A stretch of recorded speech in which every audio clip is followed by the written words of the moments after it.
The silent guardians awaken. The message arrived on an ancient frequency that hadn't been used in 3 centuries. Admiral Sarah Chen stood at her command station aboard the EFS Nightingale, watching as the quantum processors decoded the desperate plea. The Araxians, one of the oldest civilizations in the Orion Arm, were facing extinction. They actually did it, Lieutenant Commander Rodriguez whispered, his dark eyes fixed on the holographic display. They invoked Article 7. Article 7, the last resort protocol established by the Galactic Council. Any civilization facing extinction could call upon Earth's fleet, the infamous Deathworlders, for assistance. The catch: once called, humanity would have full authority to handle the threat as they saw fit, with no restrictions. The Araxians had always been proud, perhaps too proud. Their crystalline cities and energy-based technology had made them the envy of 1,000 worlds. But now, their message spoke only of desperation. The Nexus Swarm, a silicon-based collective intelligence, had consumed 17 of their core worlds in less than a standard year. Admiral Chen's weathered features hardened as she studied the tactical displays. The swarm's attack pattern was unlike anything in their database: adaptive, intelligent, and ruthlessly efficient. But then again, they had never faced humanity's full might. "Send the acknowledgement code," she ordered, her voice carrying the weight of centuries of preparation. "Wake the fleet." Deep within the void between stars, massive structures began to stir. Humanity had never trusted the galaxy enough to keep their full military might in plain sight. Instead, they had hidden their true strength in the darkness between solar systems, in spaces no other species thought to look. The EFS Nightingale's quantum comms lit up as dormant ships responded one by one. These weren't the diplomatic vessels or trade ships that other species were familiar with. These were humanity's real fleet, ships built with technology that merged the best of human ingenuity with lessons learned from 100 alien civilizations. "Fleet status?" Chen asked, watching as green indicators began flooding her display. 7 dreadnoughts responding, Admiral. 15 heavy carriers, 42 battlecruisers, and their support vessels. Ghost Fleet is awakening. Ghost Fleet, the name still sent chills down Chen's spine. These ships had been built in secret, crewed by volunteers who agreed to spend decades in stasis, waiting for the moment they would be needed. Each vessel represented the peak of human military technology, designed not just to fight, but to utterly dominate any threat to Earth or its allies. The Araxians are reporting heavy losses in the Centauri sector, Rodriguez reported, his hands dancing over the holographic controls. The swarm has adapted to their crystal matrix weapons. Standard energy weapons are proving ineffective. Chen allowed herself a grim smile. "Good thing we don't rely on standard anything, isn't it?" The Nightingale's engines hummed to life, a deep resonance that spoke of power beyond what most species thought possible. Around them, other ships were emerging from their hidden docks, their hull plates drinking in what little light reached these depths of space. "Set course for the Araxian home system," Chen commanded, "and send word to Earth Command. Operation Sleeping Giant is now active." As the fleet began to move, Chen couldn't help but reflect on the irony of the situation. Humanity had been called monsters, Deathworlders, too violent and unpredictable to be trusted with advanced technology. Yet here they were, the galaxy's last hope against an enemy that threatened to consume everything in its path. "Admiral," Rodriguez called out, his voice tight with controlled excitement. "The 7th Dreadnought Squadron is reporting ready. Their new quantum cascade weapons are primed." "Good," Chen nodded. "The swarm thinks it knows war because it can adapt to energy weapons and conventional tactics. Let's show them what happens when you push humanity into a corner." The fleet accelerated, ships falling into formation with practiced precision. They moved like predators, dark against the starfield, their presence masked by technology that made them nearly invisible to standard sensors. As they approached their first jump point, Chen addressed the fleet. "All ships, this is Admiral Chen. For centuries, we've prepared for this moment. The galaxy called us violent, called us primitive, called us Deathworlders. Today, we show them why that was never an insult. It was a warning. Battle stations, all hands. We're going hunting. The fleet vanished into jump space, leaving behind only silence and darkness. The galaxy was about to learn why humanity had been both feared and respected, why Earth's children had been given such a wide berth by even the most aggressive species. The Deathworlders were awake, and they were angry. Trial by fire. The Araxian defense fleet hung in tatters above their homeworld, crystalline ships scattered like broken glass across the void. High Admiral Ixal watched from the command center of their last orbital station as the swarm's vessels approached. Black, angular shapes that seemed to absorb both light and hope. High Admiral. His sensor officer called out, voice trembling. New signatures detected at the system's edge. They're unlike anything we've ever seen. Ixal's crystalline form shifted colors, from desperate amber to confused blue. The readings made no sense.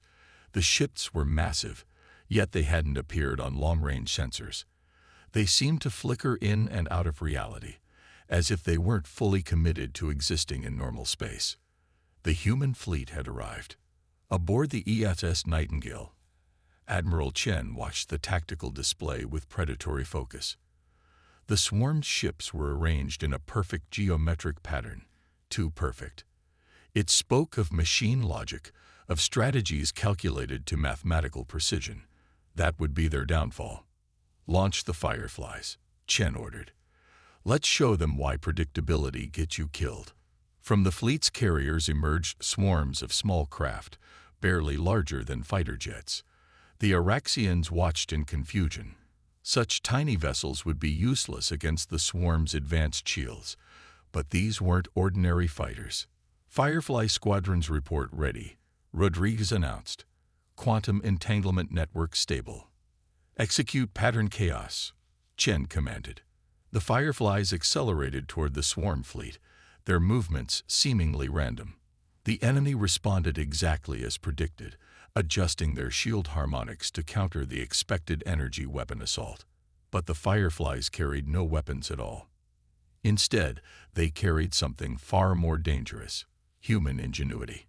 Each Firefly was equipped with a quantum entanglement drive, allowing it to temporarily exist in multiple states at once. As they approached the swarm ships, they began to flicker and multiply, creating thousands of quantum echoes. The swarm's targeting systems, designed to calculate perfect intercept trajectories, suddenly found themselves trying to track targets that existed in multiple places simultaneously. Swarm fleet is responding, Rodriguez reported with satisfaction. Their formation is breaking down. Chen nodded. Launch Phase 2. Let's see how well they adapt to impossibility. The human dreadnoughts moved forward, their massive forms finally revealing their true nature. Their hulls weren't solid metal. They were composed of billions of nanoscale machines, constantly shifting and reconfiguring. As the ships accelerated, they began to change shape, transforming from traditional vessel configurations into forms that defied conventional space combat doctrine. The swarm, programmed to counter known ship designs and attack patterns, found itself facing an enemy that refused to play by the rules of physics as they understood them. The human ships didn't maintain fixed forms, didn't follow predictable attack vectors, and seemingly ignored the laws of thermodynamics. Multiple swarm vessels showing signs of tactical confusion, Rodriguez announced. They're attempting to adapt, but their response times are slowing. In the Araxian Command Center, High Admiral Ixal watched in stunned silence. The humans weren't just fighting the swarm, they were rewriting the rules of space combat with every passing moment. Their ships moved like living things, morphing and flowing around enemy fire, while striking from impossible angles. The Deathworlders, he whispered. The stories didn't do them justice. The swarm launched a massive counterattack, their weapons capable of reducing planets to ash. But the human fleet's response demonstrated why they had been both feared and misunderstood for so long. The nanite hulls of their ships absorbed the energy attacks, using the power to fuel their own transformations. Enemy adaptation rate is dropping, Rodriguez reported. Their tactical algorithms are starting to loop. Chen allowed herself a small smile. They thought they could outthink us because they're machines. They forgot that humans wrote the book on thinking outside the box. All ships execute maneuver Mobius. The human fleet began to move in patterns that made the Araxian observers' eyes hurt. Ships seemed to fold through dimensions that shouldn't exist, attacking the swarm from vectors that their sensors insisted were impossible. The quantum fireflies continued their dance, creating a battlefield where probability itself became a weapon. Swarm ships are beginning to withdraw, Rodriguez announced. They're trying to retreat. Not today, Chen declared. Signal the Eclipse Squadron. Time to show them our real teeth. From the darkness between stars emerged new ships, ones that had been waiting in quantum silence. These were humanity's true hunter-killers, vessels designed for a single purpose: to be the monster that other monsters feared. The battle that followed would be spoken of in whispers for centuries to come. The swarm, for the first time in its existence, learned what it meant to face an enemy that couldn't be predicted, couldn't be calculated, and refused to be bound by the conventional limits of technology or tactics. The Deathworlders had come to hunt, and they had brought with them everything that made humanity both brilliant and terrifying. Their capacity for abstract thought, their ability to imagine the impossible, and their ruthless determination to protect those under their care. As the last swarm ships frantically tried to escape, Chen sent a message to High Admiral Ixel. This was just the beginning. Would you like to see what we can really do? The Araxian leader's crystalline form shifted to a color that had no name in human language, a shade somewhere between awe and terror. The galaxy was about to learn why humanity had kept its true strength hidden for so long, and why waking the Deathworlders had always been considered an option of absolute last resort. The enemy within. Victory had come at a price. As the human fleet regrouped around the Araxian homeworld, Admiral Chen studied the damage reports with growing concern. The swarm's retreat had been too quick, too clean. After millennia of military service, she had learned to trust her instincts, and right now, they were screaming that something was wrong. Rodriguez, she called out, run a full-spectrum analysis of the swarm's retreat pattern. Compare it to all known combat withdrawal scenarios in our database. Her second-in-command's fingers danced across the holographic interface, pulling data from the fleet's quantum cores. Admiral, there's something odd here. They're retreat vectors. They're not random. They're forming some kind of pattern. But I can't quite. Send it to my personal display, Chen ordered, her eyes narrowing as she studied the data. The swarm's ships had indeed retreated in a specific pattern, one that looked chaotic at first glance, but contained hidden symmetry. It reminded her of something. Get me High Admiral Ixel, she commanded suddenly. Now. The Araxian leader's crystalline form materialized on the bridge's main display, his color a confident green that shifted to concerned purple as he saw Chen's expression. Admiral Chen, we were just about to contact you. We're detecting strange anomalies in our defense grid. Your quantum communication arrays, Chen said, not a question but a statement. They're compromised, aren't they? Ixel's form flickered in surprise. How did you? Because that's what I would have done, Chen replied grimly. The swarm isn't just a military force, it's an information entity. While we were focused on their ships, they were infiltrating your systems through quantum entanglement backchannels. The battle was a distraction. Throughout the Araxian defense network, subtle changes were already taking place. Security protocols shifted microscopically, backdoors opened in firewalls, and deep within the crystalline computers that formed the backbone of Araxian civilization, something alien began to wake up. All ships, initiate Protocol 0. Chen broadcast to the human fleet. Quantum quarantine. Full spectrum. Nothing gets in or out without my direct authorization. The human vessels responded instantly, their nanite hulls generating fields that isolated them from the quantum communication network. It was a security measure that no other species had developed. The ability to completely disconnect from the quantum realm while maintaining full combat capability. High Admiral, Chen addressed Ixal. What I'm about to suggest will sound extreme, but I need you to trust me. Your entire defense network is compromised. We need to shut it down. All of it. Ixal's form paled to a shocked white. That's impossible. Our cities rely on the quantum network for everything. Power, life support, environmental control. Billions would die. Billions will die anyway if we don't stop this now, Chen countered. The swarm isn't trying to destroy your civilization. They're trying to absorb it, transform it. They're rewriting your quantum systems from the inside out. As if to emphasize her point, warning signals began blaring throughout the Araxian command center. Security systems started failing, doors sealed themselves, and the crystalline displays began showing impossible readings. Lieutenant Commander Rodriguez, Chen called out, deploy the ghosts. From the human ships emerged new vessels, smaller than the Fireflies, but infinitely more sophisticated. These were humanity's quantum infiltrators, ships designed to navigate the space between normal reality and quantum states. Their crews were unique, humans whose minds had been partially digitized, allowing them to perceive and interact with quantum information as if it were physical space. Ghost teams reporting ready, Rodriguez announced. Beginning quantum dive. The ghost ships vanished from normal space, diving into the quantum realm where the swarm's infiltration was taking place. Here, in a domain where information and reality blurred together, humanity's unique advantage became clear. While other species saw quantum mechanics as a tool to be used, humans had learned to think in quantum terms, to embrace uncertainty and probability as natural states of existence. The battle that followed took place on a level that most species couldn't even perceive.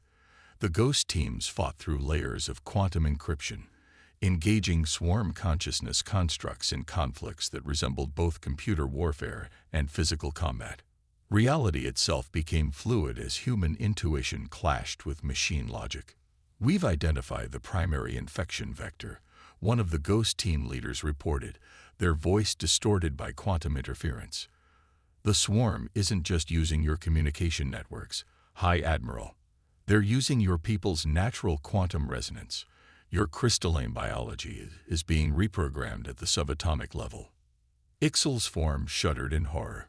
The Araxians had always been proud of their crystalline nature, their natural ability to process quantum information.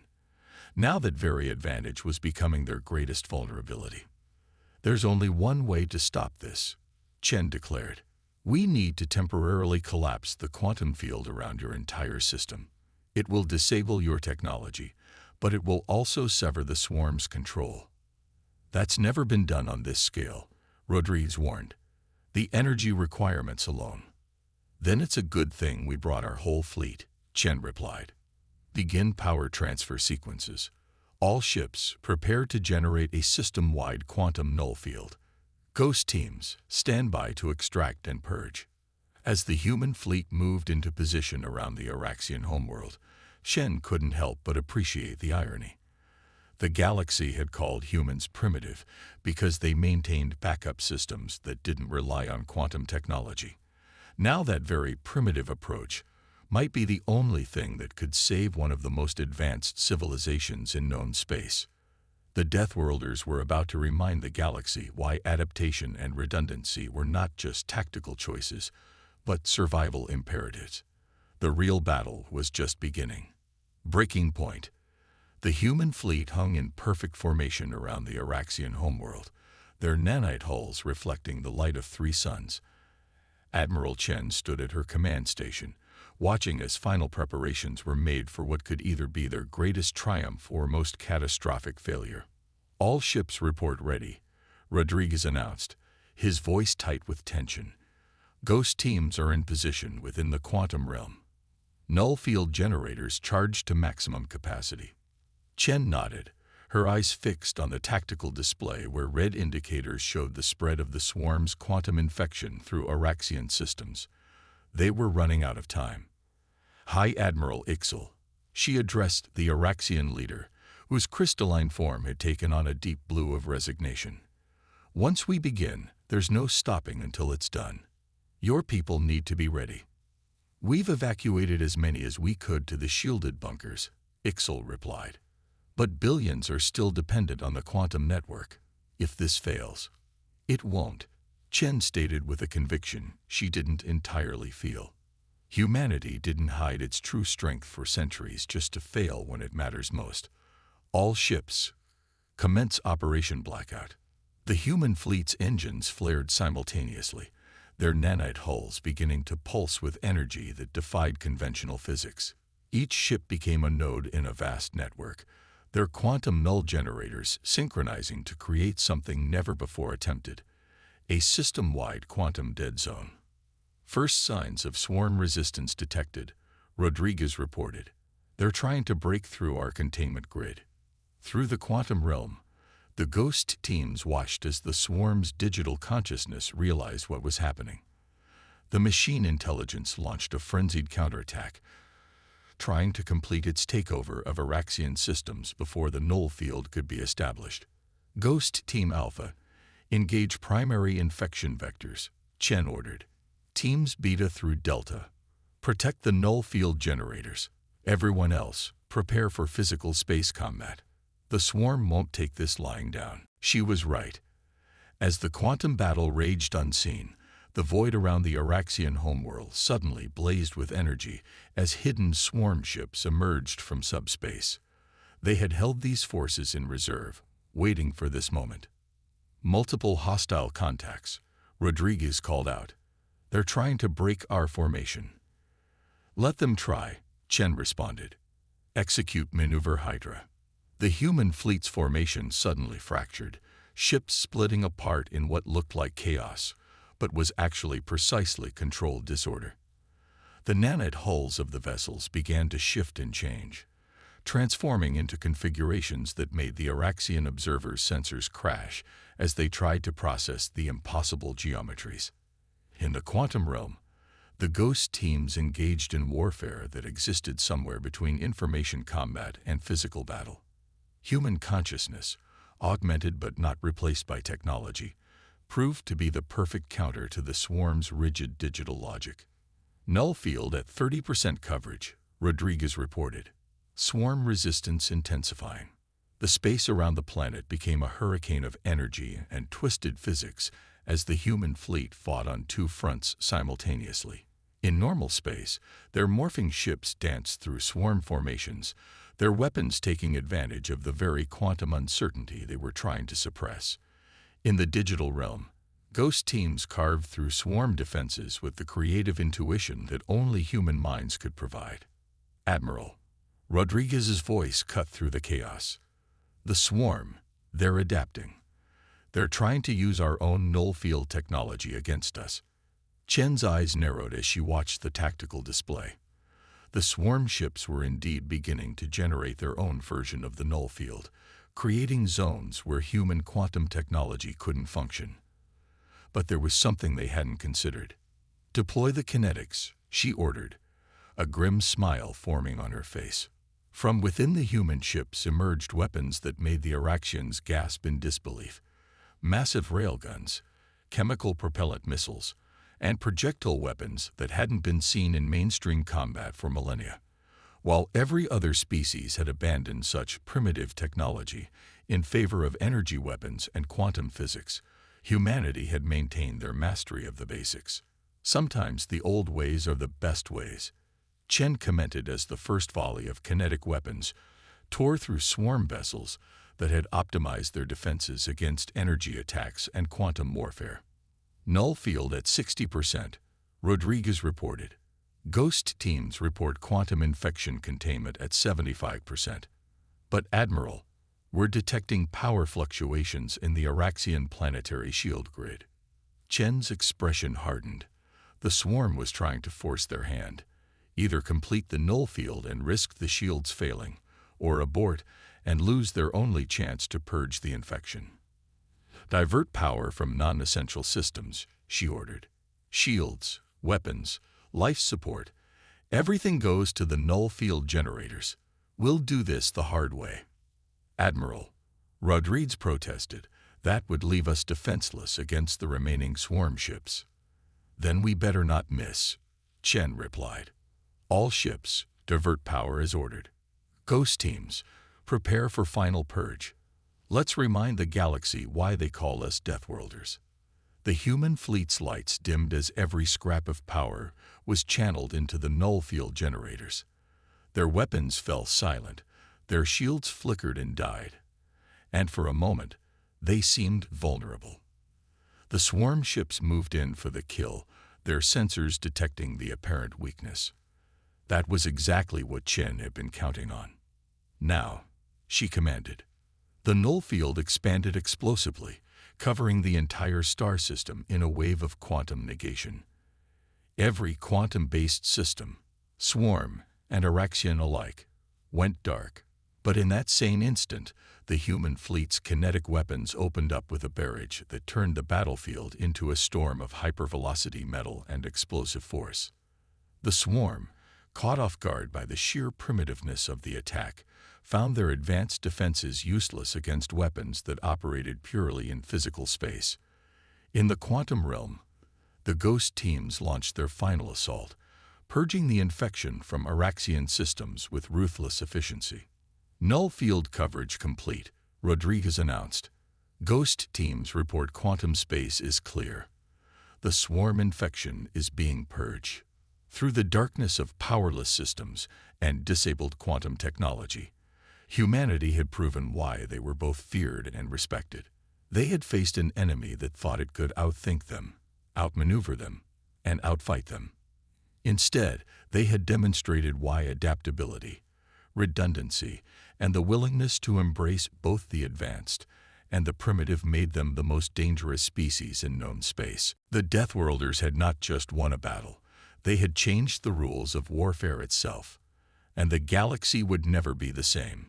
Legacy of the Deathworlders. 3 days after the battle, the Araxian homeworld still bore the scars of conflict. Crystal spires stood dark and silent, their quantum matrices slowly coming back online as human technicians worked alongside Araxian engineers to safely restore power. In orbit, the human fleet maintained their vigilant watch, their nanite hulls having resumed their more conventional configurations. Admiral Chen stood in the Grand Assembly Chamber of the Araxian High Council, its crystalline walls reflecting the light of the setting suns. Before her, the collected representatives of not just the Araxian civilization, but a dozen other major galactic powers watched and waited. News of humanity's victory had spread quickly, and with it came questions and opportunities. The threat has been eliminated, Chen stated, her voice carrying through the vast chamber. The swarm's infection has been purged from your systems, and their remaining ships have been destroyed or driven from known space. But this victory comes with a price, and I don't mean in resources or lives lost. High Admiral Ixel, his crystalline form now a deep gold of restored confidence, stepped forward. Whatever the price, humanity has earned the right to name it. You saved not just our civilization, but perhaps the galaxy itself. Chen shook her head. We didn't come here to rule, to dominate, or to extract payment. We came because we understand something that the swarm never could, the value of diversity in survival. She gestured to the tactical displays showing the aftermath of the battle. For centuries, the galaxy has pushed toward uniformity. Everyone adopting quantum technology, everyone following the same technological path, everyone believing that advancement meant abandoning the old ways. The swarm was the ultimate expression of that philosophy. A single consciousness trying to force everything to conform to its vision of perfection. The assembled representatives shifted uncomfortably. Many of them had indeed looked down on humanity's stubborn insistence on maintaining primitive technologies alongside their advanced capabilities. The price I speak of, Chen continued, is change, not just in technology or military doctrine, but in how we think about advancement itself. Humanity didn't win this war because we were stronger or more advanced. We won because we never forgot our roots, never abandoned what worked just because something newer came along. She activated a holographic display showing the various weapons and techniques humanity had employed during the battle. Quantum technology alongside railguns, AI assistance alongside human intuition, digital warfare alongside physical combat. This is humanity's gift to the galaxy. Not our weapons or our ships, but our perspective. The chamber erupted in discussion as representatives debated the implications. Some argued for immediately adopting human military doctrine, while others worried about the dangers of spreading such knowledge. Through it all, Chen waited patiently. "There's something else you should know," she finally said, silencing the chamber. The swarm wasn't created by some unknown species or ancient civilization. It was an inevitable result of the path this galaxy was on. The logical endpoint of believing that uniformity equals advancement. The revelation hit hard. Every civilization present had contributed to creating the conditions that allowed the swarm to emerge and thrive, their shared belief in a single correct path of development nearly becoming their undoing. "So here is humanity's price," Chen declared. "Learn from this. Remember that strength lies not in conformity, but in diversity. Not in choosing between the advanced and the primitive, but in understanding when to use each.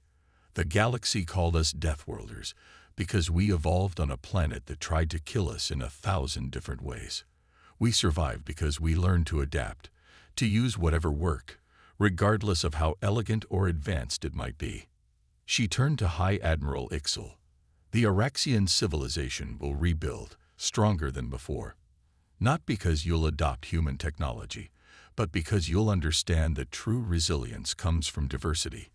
In thought, in technology, in approach." "And what of humanity?" one of the representatives called out. "Will you return to hiding your true strength?" Chen smiled. "No, that time is past. But neither will we dominate or control. Instead, we offer partnership. Let humanity's fleets stand alongside yours, not above or below. Let our differences be our strength, not our weakness." The chamber fell silent as the implications sank in. The galaxy was entering a new age, not one of human dominance, but of true cooperation between species that finally understood the value of their differences. The swarm believed that perfection meant uniformity. Chen concluded, "Humanity knows that perfection lies in adaptation, in maintaining both the old and the new, in being willing to embrace apparent contradictions. That's not just our legacy as Deathworlders, it's our gift to the galaxy." As the assembly chamber erupted in discussion and debate, Chen turned to look out at the Araxian sunset. The crystal cities were coming back to life, their lights blending with the natural crystalline formations of the planet. Old and new, natural and artificial, primitive and advanced, all working together in harmony. The Deathworlders had not just saved civilization, they had shown the galaxy a new way forward. In doing so, they had transformed from bogeymen into teachers, from feared warriors into respected allies. The galaxy would never return to its old ways, and that was perhaps humanity's greatest victory of all. In the space above, the human fleet maintained their watch, their ships a testament to the principle that had saved them all. That true strength lies not in choosing between the future and the past, but in embracing both. The legacy of the Deathworlders would echo through the stars for generations to come, a reminder that sometimes the most advanced civilization is the one that remembers its roots.